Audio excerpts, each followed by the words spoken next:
In the Vault by H.P. Lovecraft. Narrated by Peter Coates.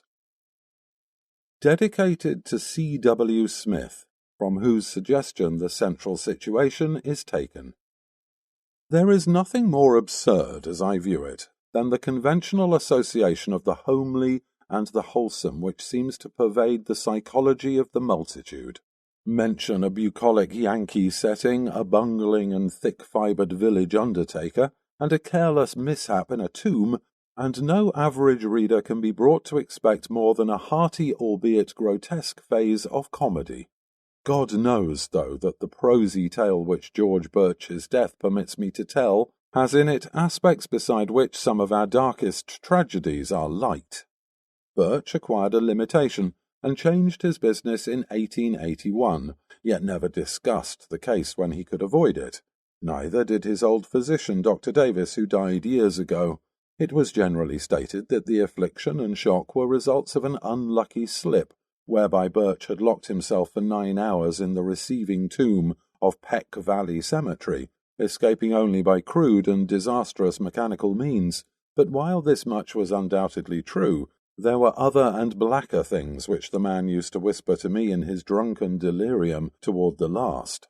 He confided in me because I was his doctor, and because he probably felt the need of confiding in someone else after Davis died. He was a bachelor, wholly without relatives. Birch, before 1881, had been the village undertaker of Peck Valley, and was a very calloused and primitive specimen even as such specimens go. The practices I heard attributed to him would be unbelievable today, at least in a city, and even Peck Valley would have shuddered a bit had it known the easy ethics of its mortuary artist in such debatable matters as the ownership of costly laying-out apparel, invisible beneath the casket's lid, and the degree of dignity to be maintained in posing and adapting the unseen members of lifeless tenants to containers not always calculated with sublimest accuracy. Most distinctly Birch was lax, insensitive, and professionally undesirable, yet I still think he was not an evil man. He was merely crass of fibre and function, thoughtless, careless, and liquorish, as his easily avoidable accident proves, and without that modicum of imagination which holds the average citizen within certain limits fixed by taste. Just where to begin Birch's story I can hardly decide, since I am no practised teller of tales. I suppose one should start in the cold December of 1880, when the ground froze and the cemetery delvers found they could dig no more graves till spring. Fortunately, the village was small and the death rate low, so it was possible to give all of Birch's inanimate charges a temporary haven in the single antiquated receiving tomb. The undertaker grew doubly lethargic in the bitter weather, and seemed to outdo even himself in carelessness. Never did he knock together flimsier or ungainlier caskets, or disregard more flagrantly the needs of the rusty lock on the tomb door, which he slammed open and shut with such nonchalant abandon. At last the spring thaw came, and graves were laboriously prepared for the 9 silent harvests of the grim reaper, which waited in the tomb.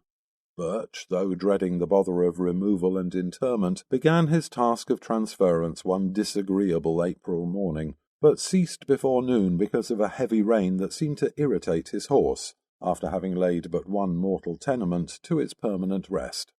That was Darius Peck, the nonagenarian, whose grave was not far from the tomb. Birch decided that he would begin the next day with little old Matthew Fenner, whose grave was also nearby, but actually postponed the matter for 3 days, not getting to work till Good Friday the 15th.